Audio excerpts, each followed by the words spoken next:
welcome to episode 2 of One Stage at a Time, the podcast where we play through every single level of a video game, starting with Super Mario Brothers for the Nintendo Entertainment System. I'm Aaron Neeson. I'm Andy Prim. And today we are covering World 1-2 of Super Mario Brothers. I just played through it, and I died.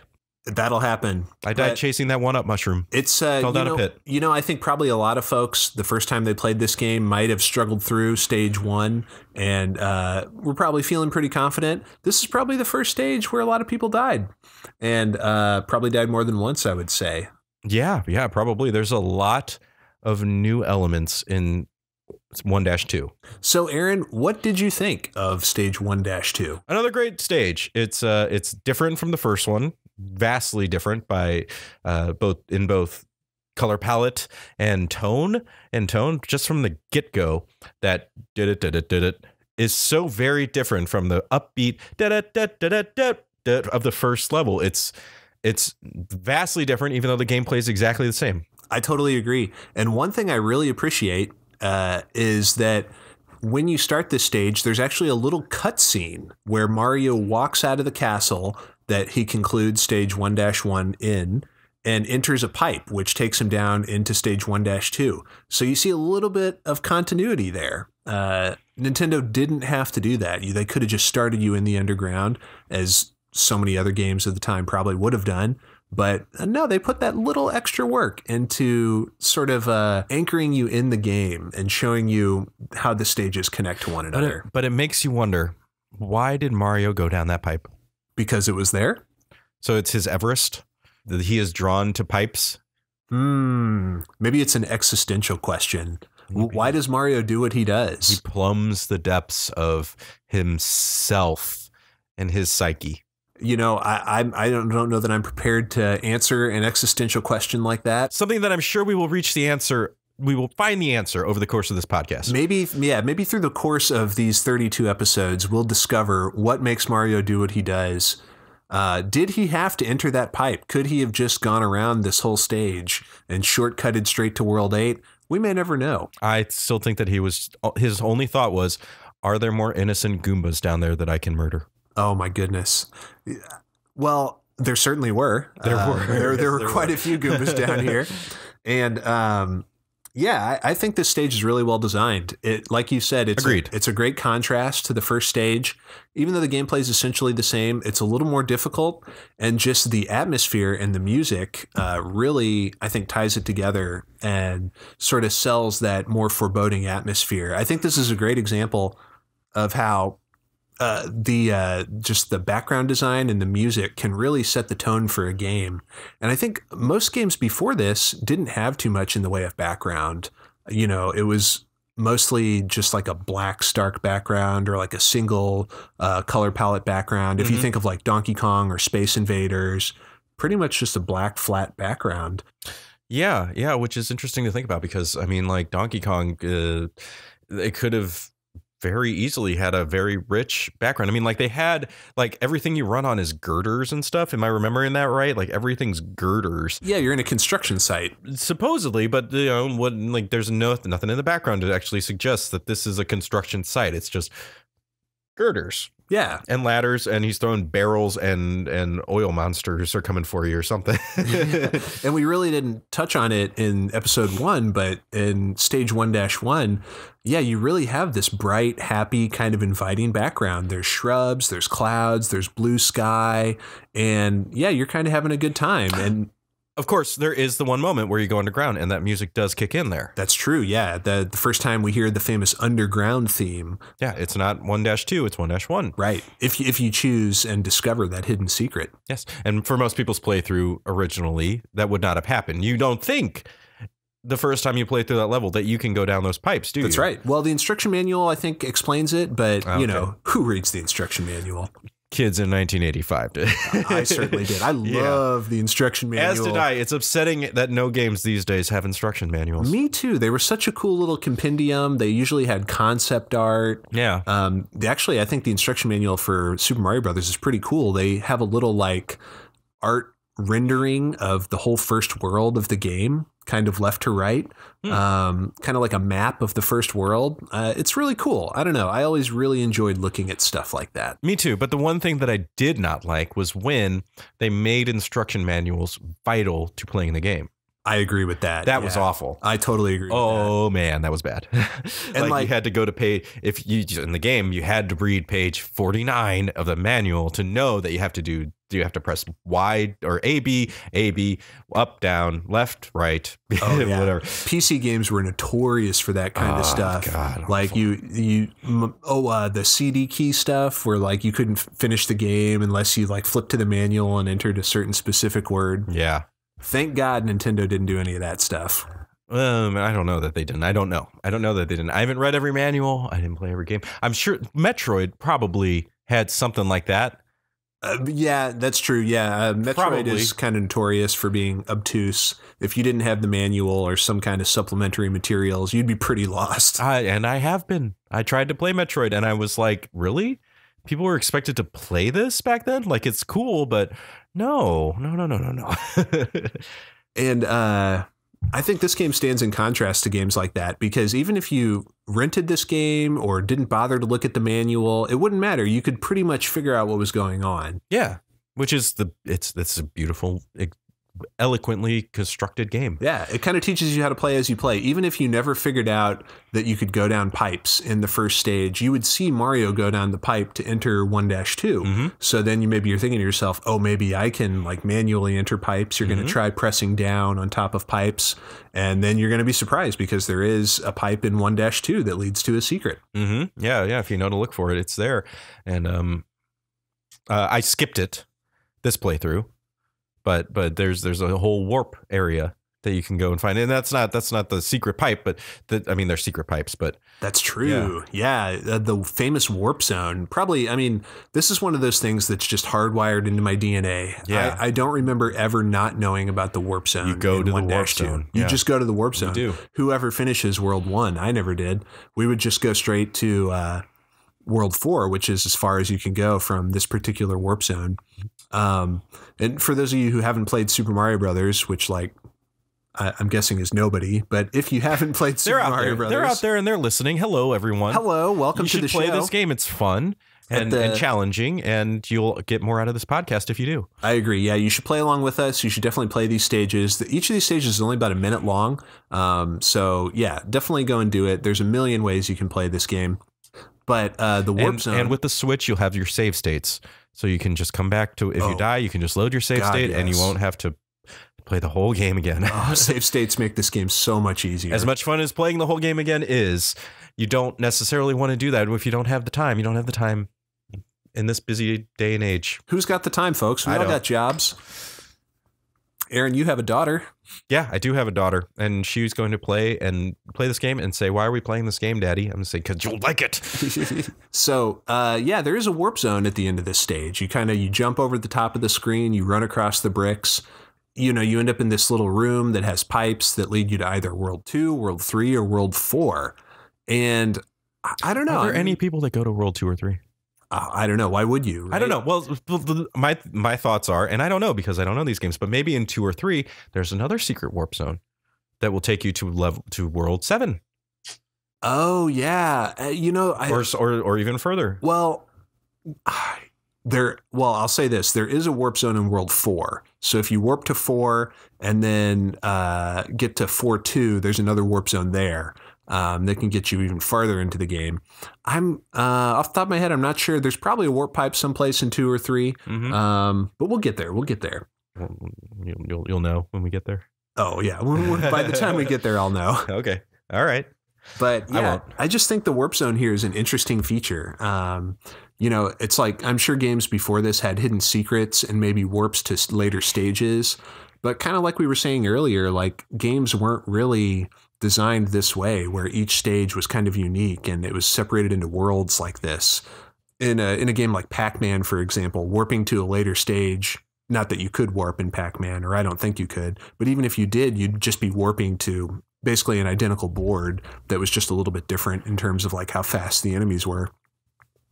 a warp here is a lot different. Like you're warping to like further along in the plot of the game, so to speak. Yeah, you're getting closer and closer to Princess Peach, and you're learning, and you're seeing completely new designs for the backgrounds, and the enemies generally stay the same as far as I recall. I mean, we'll get to new enemies as we get to them. Yeah, we haven't seen quite all of them, but we've seen most of the enemies in the game by this point. Yeah, they'll turn into flying ones and different versions of the same sort of enemies. But in Super Mario Brothers, from what I recall, most of the enemies are pretty much Goombas and Koopas.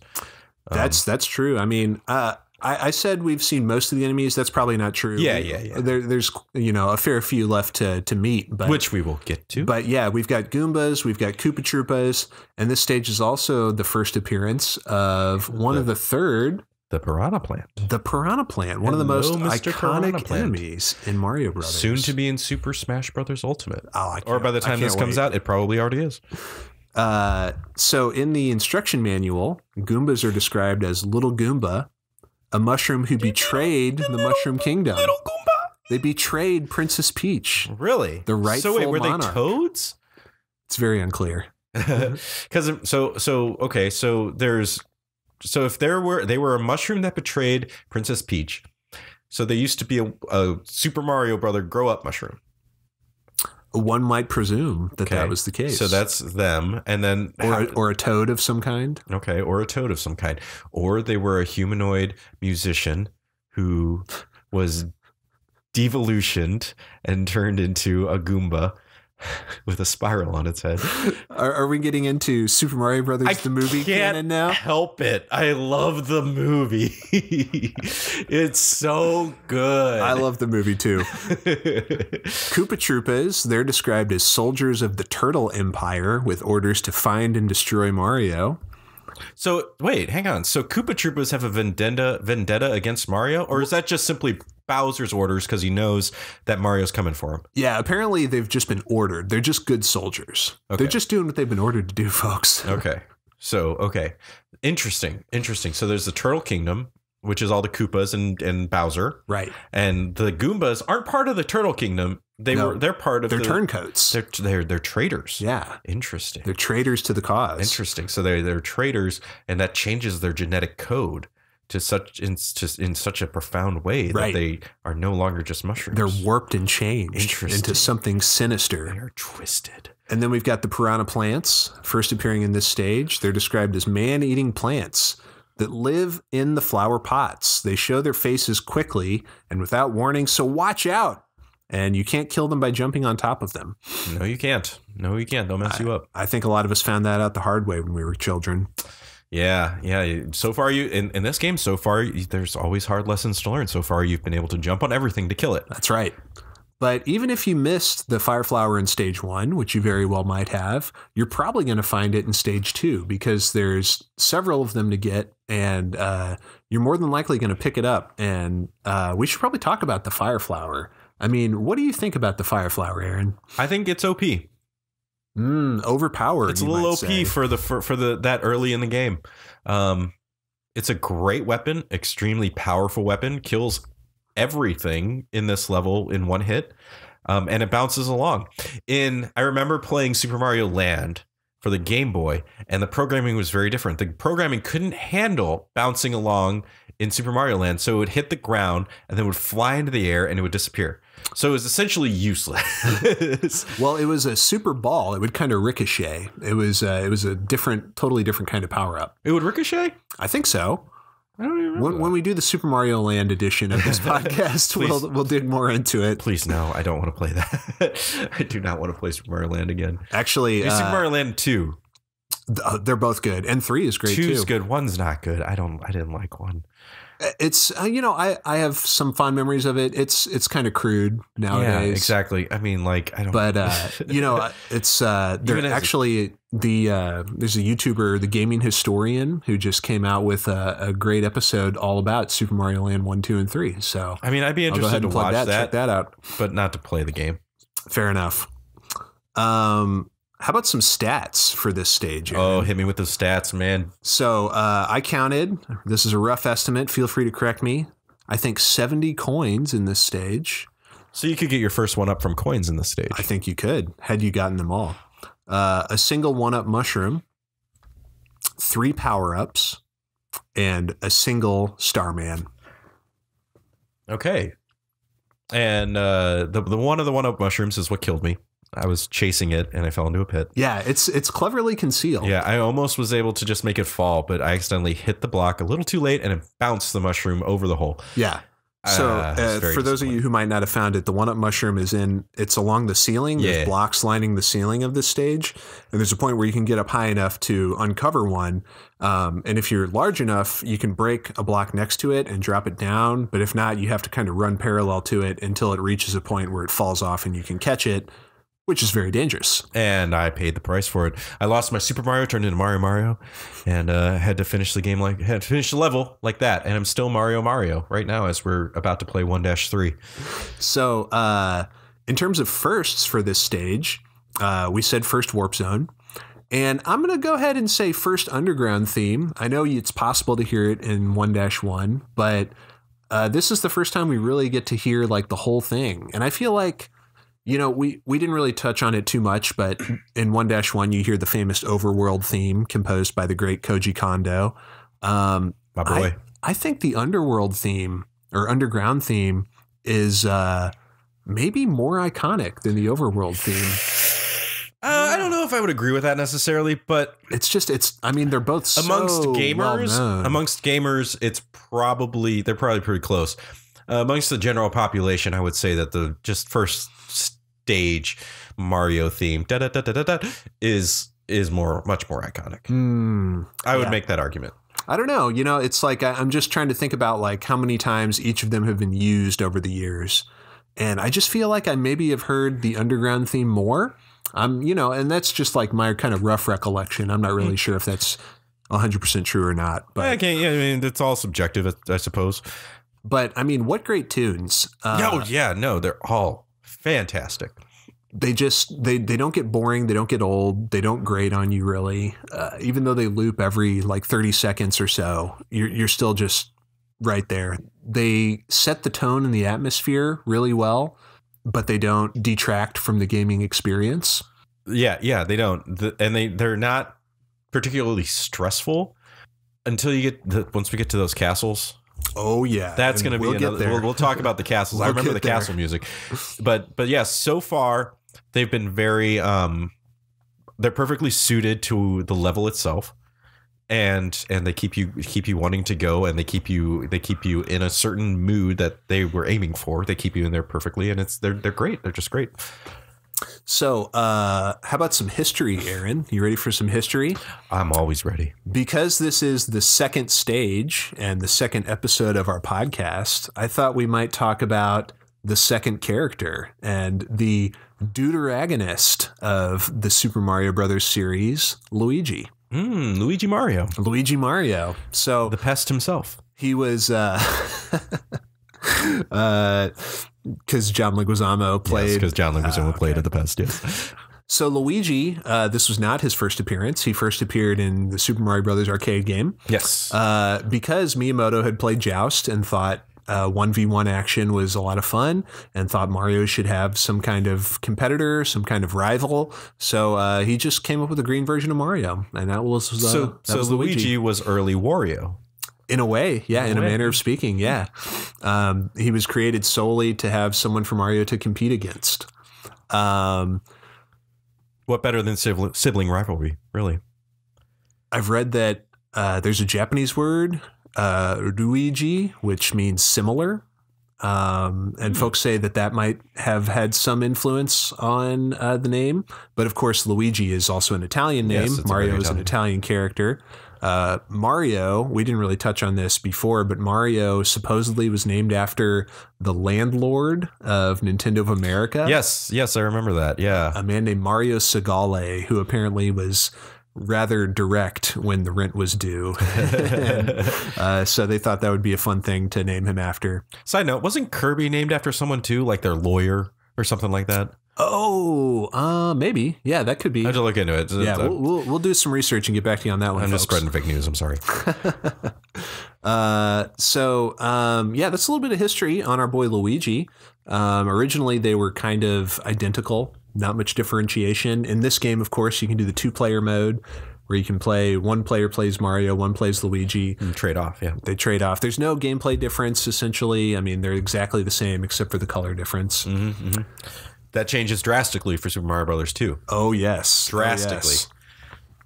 And then we're back to it for Super Mario Brothers 3.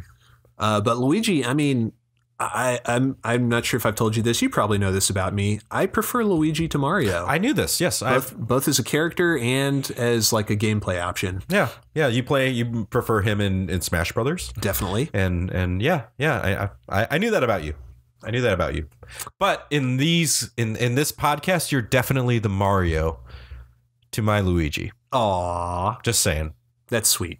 You're my big bro when it comes to playing through these video games. Well, it's kind of just what we did when we were kids. I played more Mario games. You played more Sonic the Hedgehog games. So it's pros and cons. It's strengths and weaknesses. Yeah, and that's what makes this work. That's what makes this beautiful dance happen. All right, Aaron, are you ready for the lore corner for today? Hit me with it. Okay. I love the lore corner. We're gonna stay on the Luigi 45 theme. degrees of lore. We're gonna stay on the Luigi theme for this episode's lore corner. What is Luigi's age? I'm going to guess that he is 22. So you're saying younger than Mario? Yes. They are twins. They're twins. Who was born first? Well, Mario was born first. Mario is the older twin. Again, this is according to the Super Mario Wiki and should not be questioned. Who is Luigi's romantic interest? That would be Daisy. That's correct. Yeah, they've even though Daisy was originally someone for Mario to rescue in Super Mario Land, she's the princess of Sarasa Land. Yeah, she is portrayed as Luigi's interest. What is Sarasa Land? It's very unclear. It's some kind of neighboring kingdom to the Mushroom Kingdom. I'm very intrigued. I gotta say that I'm very intrigued. We'll have our researchers dig more into that one. It's our intern. Third and last for the lore corner today. What was Luigi's first starring role? As in, the game was titled Luigi.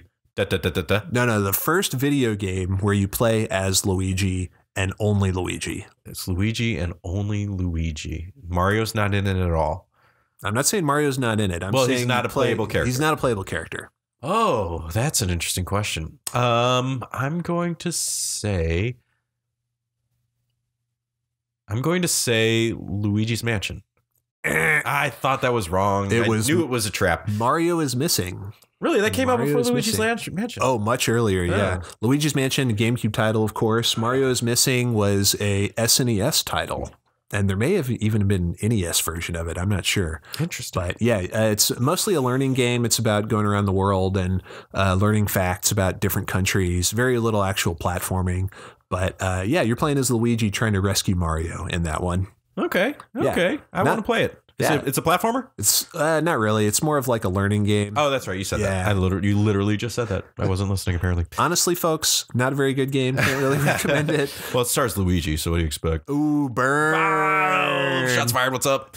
So, do you have anything else you want to say about Stage 1-2? Stage 1-2 is great. It's more challenging than 1-1, and it's got even more scintillating secrets. And it's a great follow-up to 1-1. And play it. Go play it. Right now. I agree. Andy, go play it. It's definitely like we're ramping up. We're seeing the action starting to get more exciting.